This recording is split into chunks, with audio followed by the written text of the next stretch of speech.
വരട്ടെ, അത് ആലോചിച്ച് ചെയ്യേണ്ട കാര്യമാണ്. ഇത് സമയമെടുത്ത് ചെയ്യേണ്ടതാണ്. ഇതിപ്പോൾ ആദ്യം ഇപ്പോഴത്തെ ഓപ്പറേഷൻ തൂഫാനാണ് ഞങ്ങൾ പ്രാധാന്യം കൊടുക്കുന്നത്. സൈബർ ഹണ്ട്, ഇത് നർക്കോട്ടിക് ഹണ്ട്.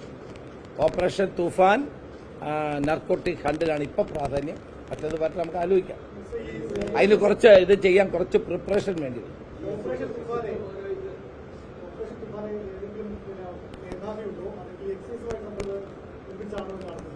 തീർച്ചയായിട്ടും ഞങ്ങളിനി അതിന്റെ അടുത്ത ഭാഗമാണതല്ലേ. ഇപ്പം ഞങ്ങൾ കേരള പോലീസിന്റെ അടുത്തൊരു തീരുമാനമാണ്. എക്സൈസുമായും വിദ്യാഭ്യാസ വകുപ്പുമായും ഒക്കെ ഞങ്ങൾ ചർച്ച ചെയ്യും. അവരുടെ എല്ലാ സഹായം വേണ്ടി വരും. അത് അടുത്ത ഘട്ടമാണ്, അത് ചെയ്യും.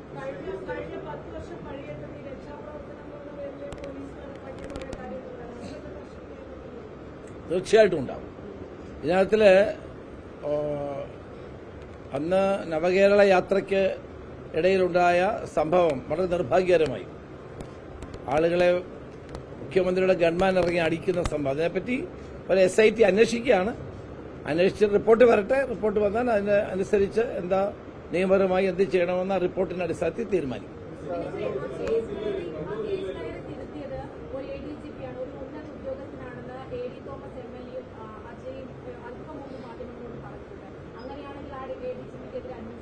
റിപ്പോർട്ട് വരട്ടെ. റിപ്പോർട്ട് വന്നാൽ കുറ്റക്കാരെ ഒരു കാരണവശാലും അവരെ രക്ഷപ്പെടാൻ അനുവദിക്കില്ല, ആരായാലും.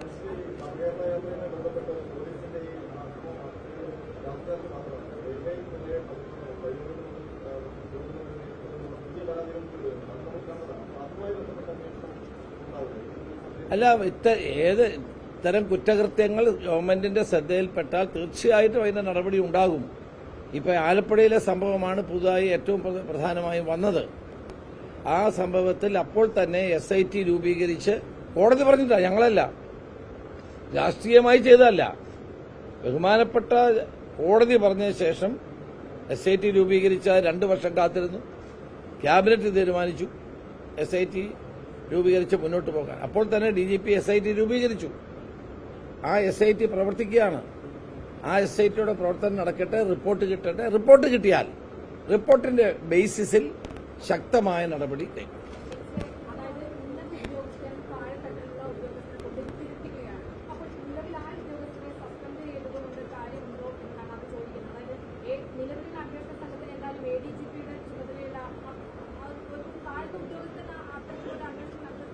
ഇപ്പോൾ എനിക്ക് അതിന് മറുപടി പറയാൻ പറ്റില്ലല്ലോ. കാരണം റിപ്പോർട്ട് വരാതെ എനിക്ക് പറയാൻ പറ്റും. പിന്നെ എന്നെ SIT രൂപീകരിച്ചാൽ അങ്ങ് ചെയ്താൽ പോരാ, അതല്ലല്ലോ. അപ്പോൾ നമ്മൾ SIT രൂപീകരിച്ച് വ്യവസ്ഥാപിതമായ നിലയിലാണ് പോലീസ് പ്രവർത്തിക്കേണ്ടത്. ഞങ്ങൾ DGP ഒരു SIT രൂപീകരിച്ചു. അവരതിന്റെ അന്വേഷണം നടത്തുകയാണ്. അതൊരു ഫാക്ട് ഫൈൻഡിംഗ് ആണ്. ആ ഫാക്ടുകൾ പുറത്തു വരട്ടെ. എന്താണ് എന്നുള്ളത് വസ്തുതകൾ റിപ്പോർട്ടിൽ ഉണ്ടാകുമല്ലോ. ആ റിപ്പോർട്ട് വരട്ടെ. വന്നിട്ട് റിപ്പോർട്ടിന്റെ ബേസിസിൽ ശക്തമായ നടപടി ഉണ്ടാകും.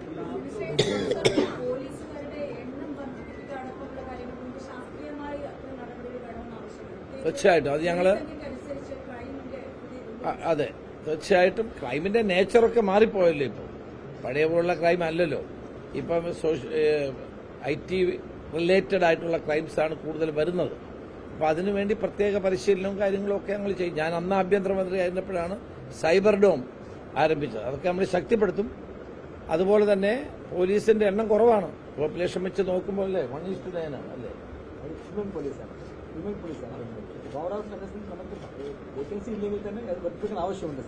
വർദ്ധിപ്പിക്കേണ്ടത് ആവശ്യമുണ്ട്. അത് ഗവൺമെന്റ് ടേക്കപ്പ് ചെയ്യും.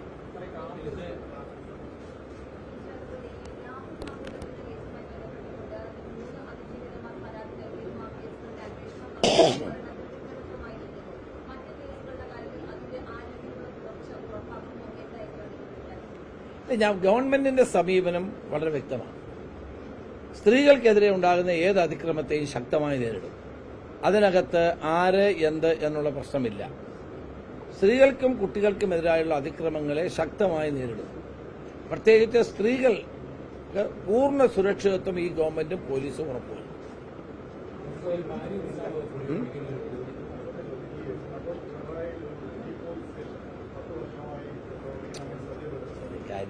അവിടെ കിടന്നോട്ടെ. ഇപ്പൊ കെട്ടി വലിച്ചോണ്ട് പോയില്ലേ.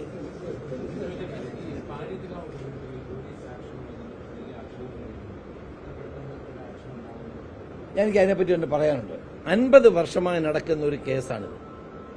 ഈ 50 വർഷമായി നടക്കുന്ന ഒരു കേസ്, അതിൽ തന്നെ 15 തവണ കോടതിയെ ഇവരെ ഒഴിവാക്കണമെന്ന് ആവശ്യപ്പെട്ടതാണ്. കഴിഞ്ഞ 10 വർഷമായി ഈ ഗവൺമെന്റ് ഒന്നും ചെയ്തില്ല.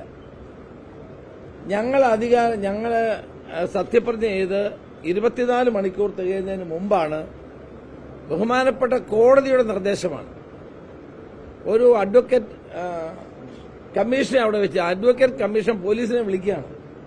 ഇമ്മീഡിയറ്റ് എവിക്റ്റ് ചെയ്യണോ. ഞാൻ അന്നേരം ഫ്ലൈറ്റിലായിപ്പോയി. ഞാൻ ബാംഗ്ലൂരിൽ ഇറങ്ങിയപ്പോൾ ഞാൻ അന്നേരം DGPയോട് സംസാരിച്ചിട്ട് ഇമ്മീഡിയറ്റ് ആയിട്ട് പോലീസിനെ വിഡ്രോ ചെയ്തു. കോടതിയുടെ സമ്മർദ്ദമാണ് അവരെ അതിലേക്ക്. അവരുടെ പോലീസ് അതിക്രമങ്ങളൊന്നും ചെയ്തില്ല. ഒരാൾ മേത്ത് പെട്രോൾ ഒഴിക്കാൻ വന്നപ്പോൾ ഫയർഫോഴ്സ് വെള്ളമടിച്ചപ്പോൾ ഈ സ്ത്രീകളൊക്കെ ഉരുണ്ട് വീഴുകയും ഒക്കെ ചെയ്ത് അങ്ങനെയാണ് ഈ സംഭവം ഉണ്ടായത്.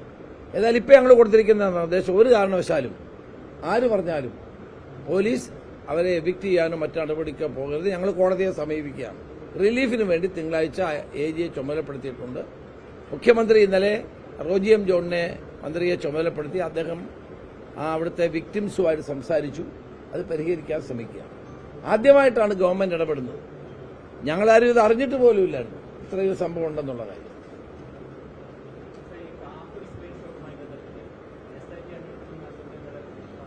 ഇന്നലെ പാറക്കൽ അബ്ദുള്ള ഒരു നിവേദനം നൽകി. ഞാനത് മേൽ നടപടി ഉണ്ടാവുകയെന്ന് നോക്കട്ടെ, പരിശോധിച്ചു.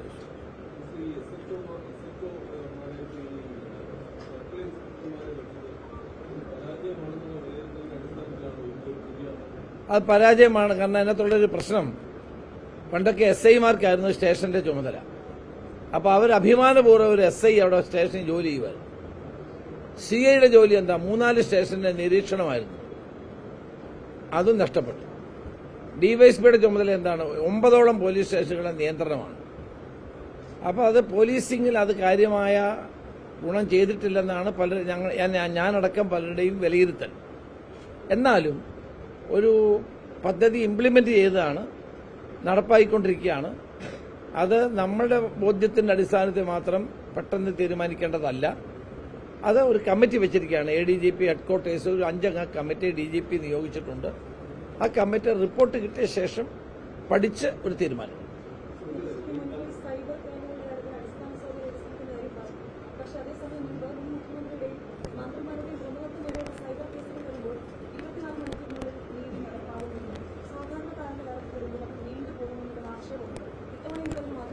മന്ത്രിമാരും മുഖ്യമന്ത്രിയും മറ്റ് നേതാക്കന്മാരുടെയും കേസുകളിൽ കാണിക്കുന്ന ജാഗ്രത പാവപ്പെട്ടവർക്ക് കൂടി കാണിക്കണമെന്നല്ലയോ പറഞ്ഞത്? സാധാരണക്കാർ നിയമം എല്ലാവർക്കും ഒരുപോലെയാണ്.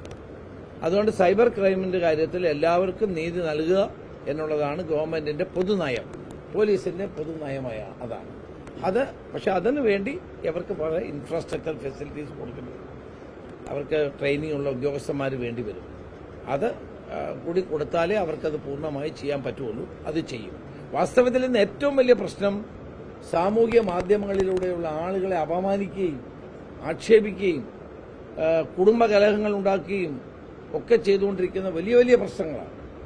സമൂഹത്തിൽ മതപരമായ ഭിന്നതകൾ ഉണ്ടാക്കുക, ആളുകളെ തമ്മിലടിപ്പിക്കുക, ഒരു കാര്യമില്ലാതെ കള്ളങ്ങൾ പ്രചരിപ്പിക്കുക, ആളുകളെ അപമാനിക്കുക, ഇതൊക്കെ ഇങ്ങനെയുള്ളവരുടെ പേരിൽ ശക്തമായ നടപടി ഉണ്ടാകും.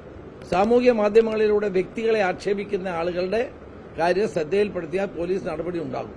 ഒരു സംശയവും വേണ്ട.